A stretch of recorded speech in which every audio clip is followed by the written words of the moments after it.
All my days is about to start, you know. Samalam! Back with the reactions. I don't know why it always feels like so long whenever, because I obviously do all 6 at a time in one day. Yeah, it always feels like so long since I last did a reaction. But yeah, and I'm saying some JJ for Junior, I will explain later. Trust me, I will. And I'm saying like, comment, subscribe before anything else happens. Support a young boy, man. If you're watching this video and you're part of the few hundred or few tens or few zeros, just, I'm saying, show some love, man. Like, comment, subscribe, man. I'm saying, where is the love? Okay. Are you dead ass? Yeah, man. So we reacted to Louaista, the rap duo who refuses to be censored. Okay, I don't think I know these lot. I seen the thumbnail. I can't recognize these lot. Never heard of these lot. But it doesn't matter because Louaista cooks every time, and that's why we keep on watching him. We keep on going back because, bro, he's one of the best documentary YouTubers to do it. No bad. Oh yeah, man. It's time to lock in your. What would it take to get a musical artist banned from the United States in today's modern era? Well, recently, one punk rap group from England messed around and found out. They were in the UK, yeah. Since the countercultural movement of the 1960s, music has been used as a form of protest, using songs to open minds and push back against the world's injustices. From Bob Dylan and Bad Brains, all the way through to Public Enemy, Rage Against the Machine, and Immortal Technique. It's a proud tradition that is carried on to this day by those brave artists willing to stand up for what they believe in, even if doing so means that they will take a massive hit to their pockets or make their lives a whole lot harder.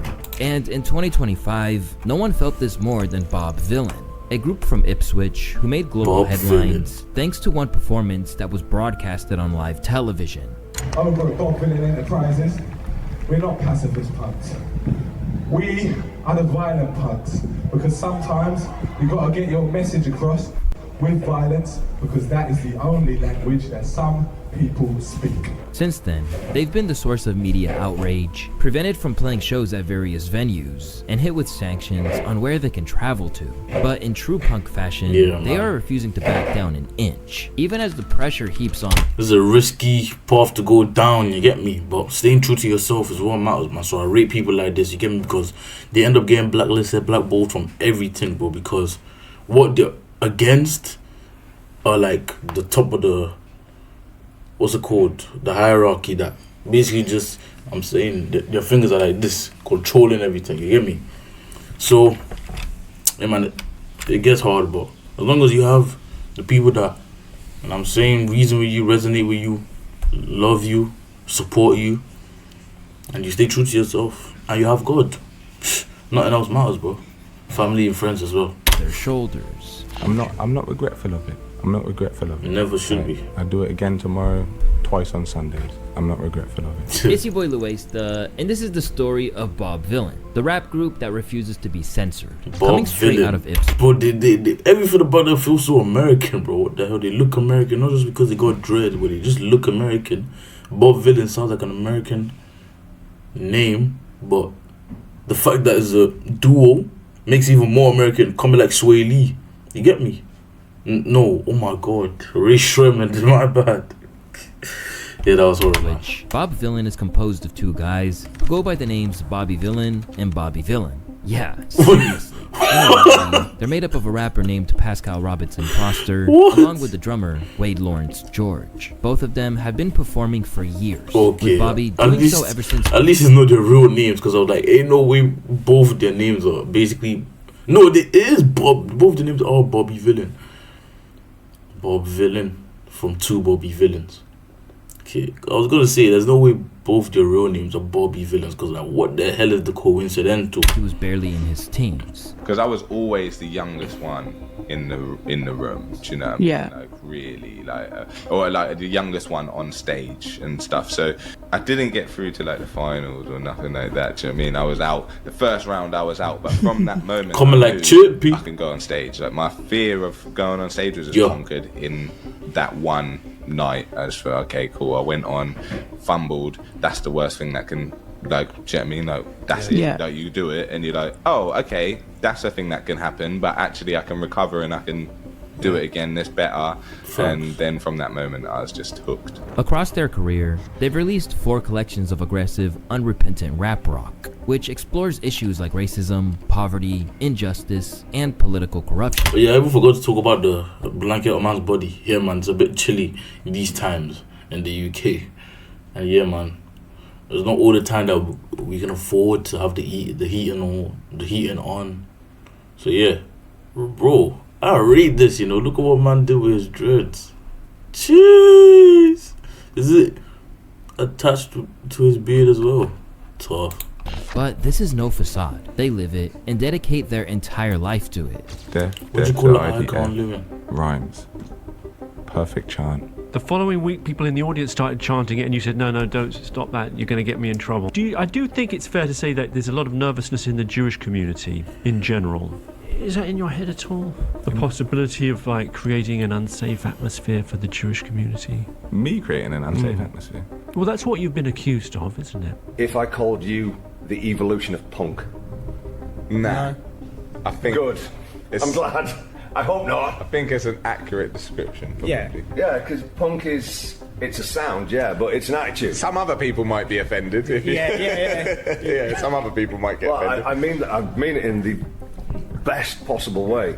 We're happy to be doing this, but like that doesn't take away from the fact that there are like problems and issues that we address via our music. And like when we're on stage, we're talking about things that are personal to us, and we're talking about like real life interactions with these issues and problems that we're facing and have faced, you know. So it's not really, I suppose, like a case of summoning the anger or the rage, because the rage is there when you think of those things. Do you know what I mean? Because like they're things that we should, as everybody should, be angry about, right? Like, but this hasn't come without its issues. At one point, they were told to tone it down before releasing their breakout EP, We Live Here. According to them, the project had been finished for at least 6 months, but the band had struggled to find support for it within the music industry. We've taken it to everybody. Magazines, blogs, radio pluggers, playlists, everybody. And they all said the same thing. We love it. The struggles that come with it, man. The content and the topics that you're dealing with are too extreme. Instead of Don't ever tell an artist what he's saying or doing artistically is too extreme, man. It's just not gonna stop them.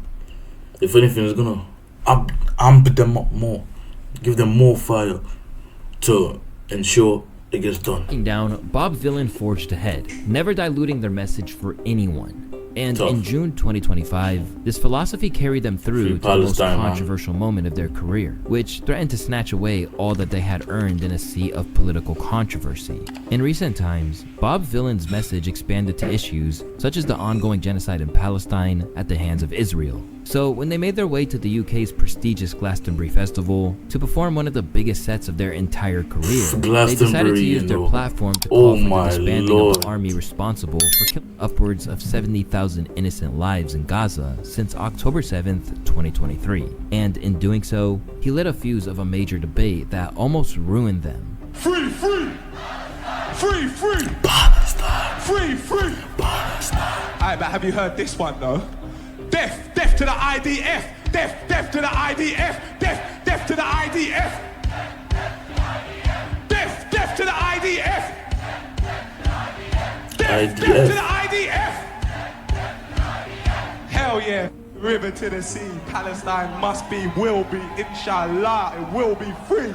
The only problem was that while this might have gone over well with his usual crowd, Glastonbury performances are shown on the BBC, the state broadcaster in the UK. And with that, chaos ensued, resulting in a desperate apology from the BBC for airing it, along with a police investigation into both Bob Dylan and the pro-Palestine Irish rap group Kneecap. In their statement, the BBC contended that it would no longer broadcast high-risk acts from Glastonbury following the controversy. We deeply regret that such offense and deplorable behavior appeared on the BBC. We want to apologize to our viewers and listeners, and in particular, the Jewish community. We are also unequivocal that there can be no place for anti-Semitism at or on the BBC. I don't think there was none of that during the performance, bro. In the UK, with people divided on whether it was really a hate crime. I suspect a lot of people will be thinking that compared to what the IDF has done in its defence of Israel is not that controversial. What do you think, Claudia, about that? I think that's a separate story. I think this is exactly what it is. It's anti-Semitic incitement to violence. It's incredibly insulting, and I think it needs to be dealt with in the same manner that other hate speech has been dealt with in this country. I think Starmer's got an opportunity to show that he's not two-tier care, and, you know, if we're going to be talking about prosecuting people and putting them in prison for sending, you know, offensive tweets, then somebody that's broadcasting this on our national broadcaster and to a stage in front of thousands of people, it should be taken incredibly seriously. Henry, not so separate to what the IDF is doing. No. You said it was anti-Semitic. You've got to stop conflating what the IDF does with British Jewish identity. It's not. I mean, David Baddiel himself says it is anti-Semitic to assume that I, a British Jew, stand for everything that Israel does.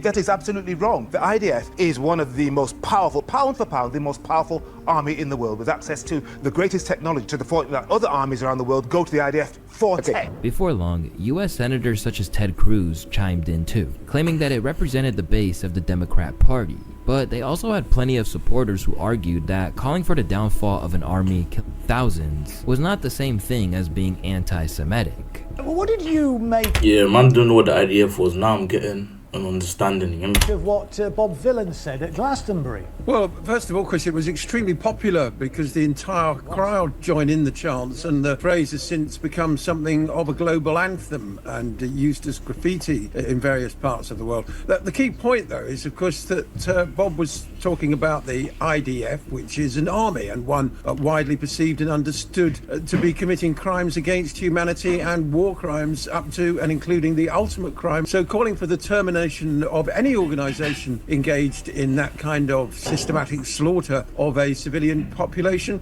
shouldn't really be controversial. Meanwhile, others were eager to remind people that the media hysteria was focusing on the wrong things by looking at Bob Villan, rather than what was actually going on in Gaza. And these are the two stories that sat next to each other on every screen in Britain that was minded to tune into the BBC's website at the same moment. Okay? Story number one. Police launch criminal investigation into Bob Villan and kneecap Glastonbury sets. Story number two. Israeli strike on Gaza seafront cafe kills at least 20 Palestinians. That is something I think a reasonably minded observer will really struggle to compute. How can those two stories appear on the same planet in ways that other estimates put the overall total at about 95? A hospital was attacked. At least 62 of the victims of Monday's attacks were in Gaza City and the north of the territory. This includes 39 people, Al Jazeera reports today, killed in an Israeli strike on a seaside cafe, with dozens more wounded. Journalists dead, women dead, children dead. Amid all the controversy, it started to feel like the attention might never shift away from Bob Villan and back to the people they were actually trying to speak for. In the end, they released a statement seeking to explain their intentions and clarifying that they aren't hateful people, just against death and destruction. Glastonbury, it was Wait, what is hateful. We are not for the death of Jews, Arabs, or any other race or group of people. We are for the dismantling of the violent military machine. We are a distraction from the story, and whatever sanctions we receive will be a distraction. That is true. That is a crazy reality, isn't it? Damn. They were trying to speak up about one situation, and now they're getting more attention speaking up about the situation and the way they did than the actual situation that needs to be the center of attention. People just against death and destruction. Glastonbury. It was streamed live by the BBC this weekend, but it was branded anti-Semitic by many, including the Prime Minister, the Chief Rabbi, and the broadcaster itself, which now says it regrets not pulling the coverage. Martha Fairley is here. Take us through what the band has said today. Well, this is the first time we've heard from Bob Villan since their performance at Glastonbury on Saturday. There, they led crowds in chants of free, free Palestine and death, death to the IDF. The IDF, of course, course being the Israel Defense Forces, which are predominantly Jewish. Today, the band have responded to their critics and those who've condemned their actions as anti-Semitic. They've posted a statement on Instagram with the caption, "Silence is not an option." And in it, they say, "We are not for the death of Jews, Arabs, or any other race or group of people. We are for the dismantling of a violent military machine. We are a distraction from the story, and whatever sanctions we receive will be a distraction." They go on to say, "We are being targeted for speaking up. We are not the first. We will not be the last. And if you care for the sanctity of human life and freedom of speech, we urge you to speak up too," finishing with the words, "Free Palestine." Now, yesterday, Avon and Somerset Police said it had launched an investigation into Bob Vylan's performance. And at their live shows, they tried to prevent it from happening again without ever issuing an apology. No, you're going to get me in trouble. You're going to get me in trouble. Apparently, every other chant is fine, and you lot will get me in trouble. I'm trying to keep my talking to a minimum today.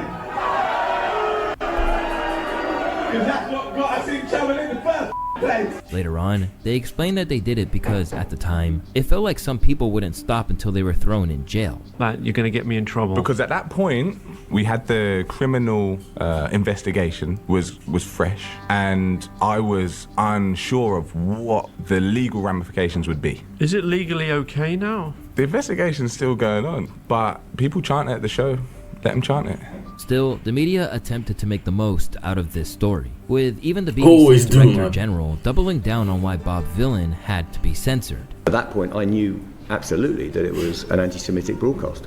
I do think it was deeply disturbing. Deeply disturbing. I mean, personally, I've talked to many people about this. I thought it was deeply disturbing what happened. I mean, the BBC made a very significant mistake, very significant in broadcasting that. You know, the fact that those words were broadcast to that broad audience, it was frankly very, to your point, it was disturbing. But no, I think when I saw it, you know, or heard what had been said at about 5 o'clock that day, it was very clear. Get it off on demand, we're not broadcasting this guy. But as always, the media trying to suppress something only made it more popular. And before long, their 2024 album, Humble as the Sun, shot back into the charts. Once they realized this, the group released the following statement saying, "What is happening over there is an absolute mess. It is fucking criminal what is happening to these people. They are now being concentrated into camps. They have been trying to silence us. They thought that this would shut us up. But the album is back on the charts," Bobby Vylan said. "We just want to see the liberation of the Palestinian people. That's it. I don't think it's too crazy of a thing to ask. I don't think it's a violent thing to ask, right? The liberation of the Palestinian people from a tyrannical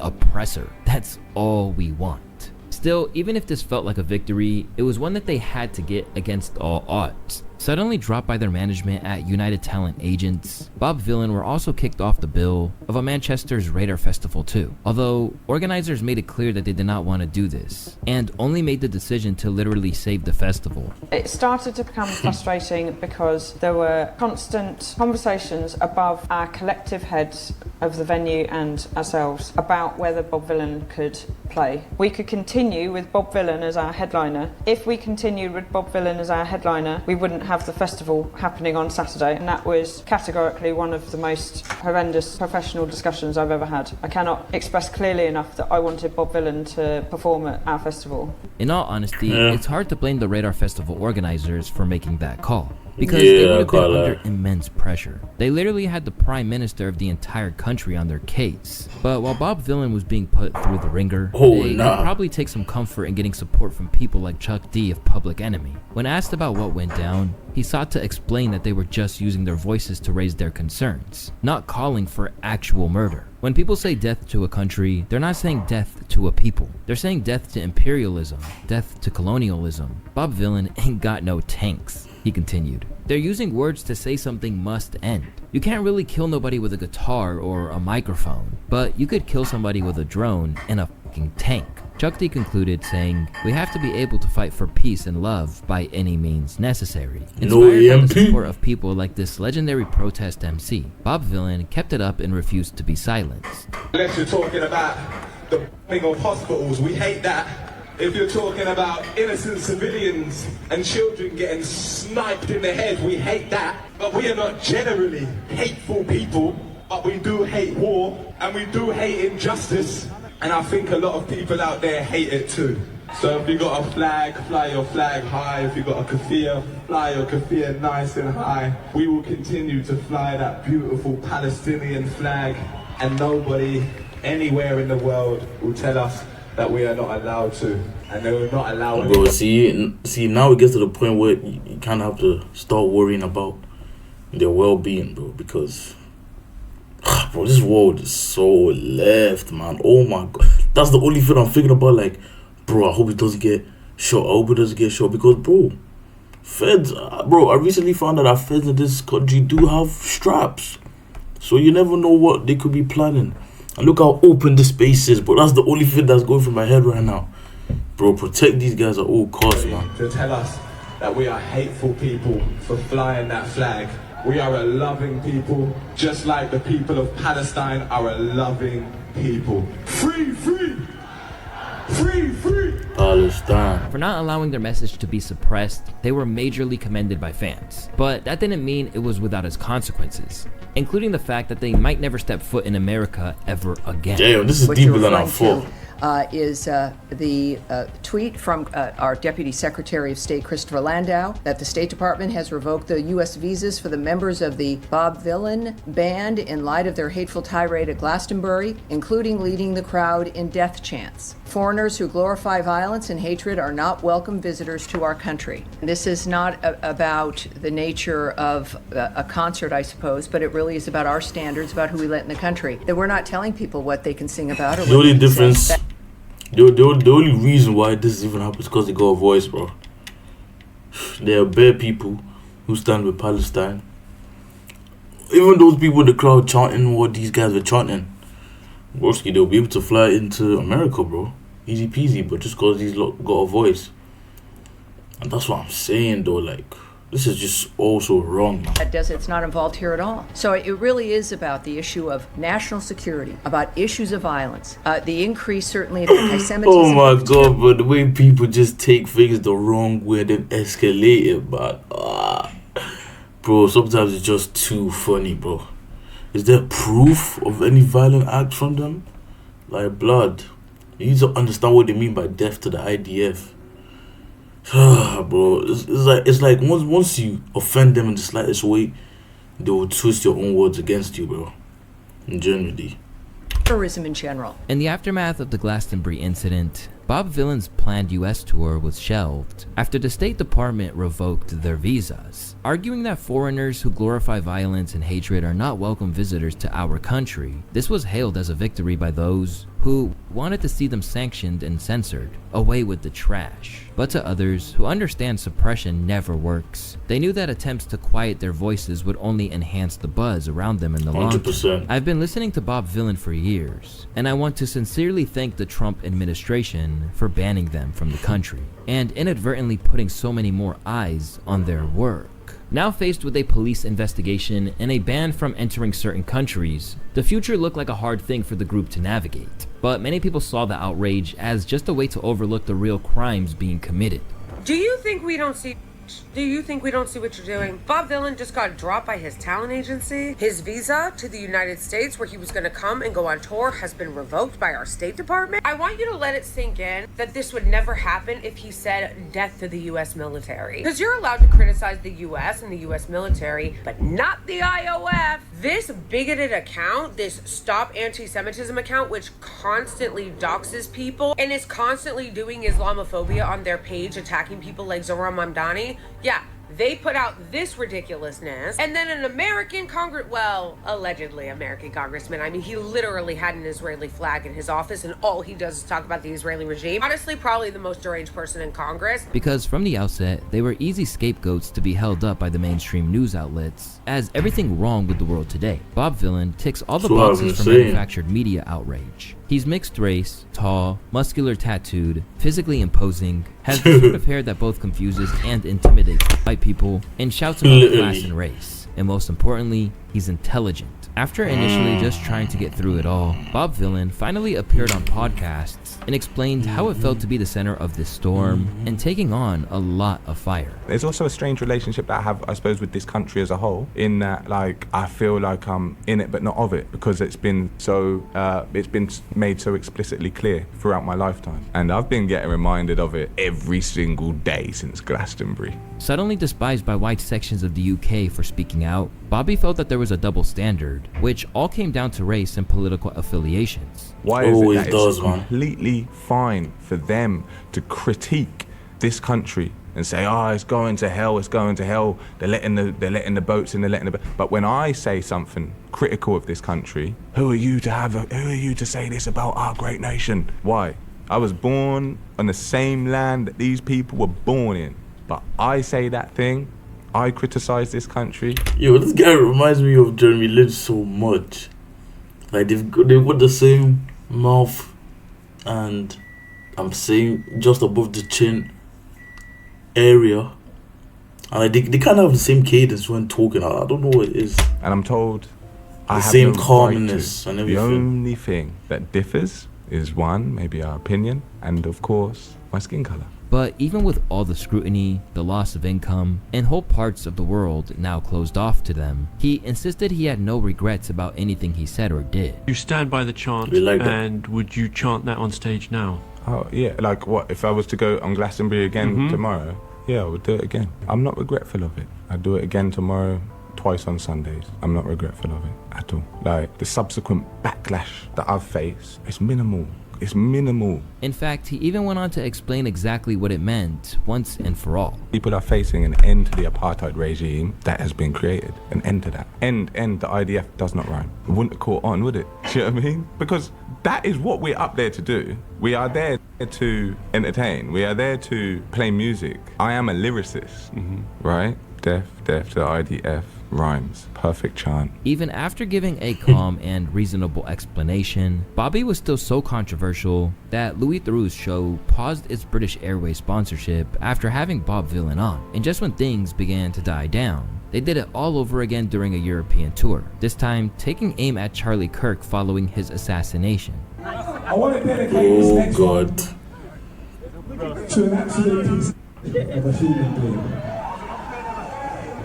The pronouns was, were.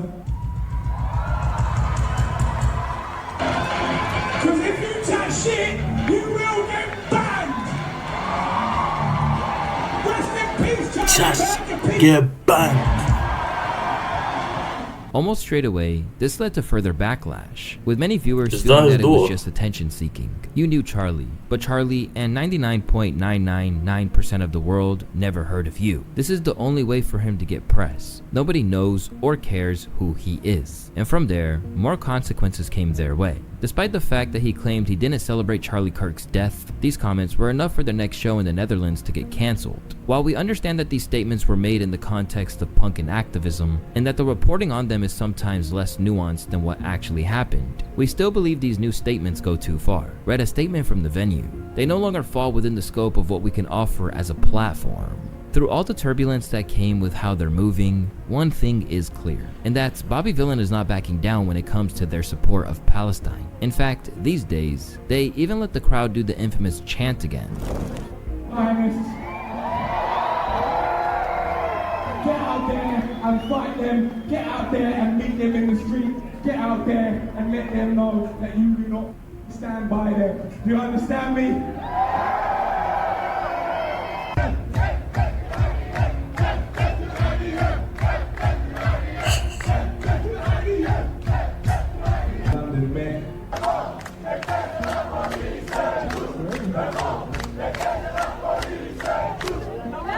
La police.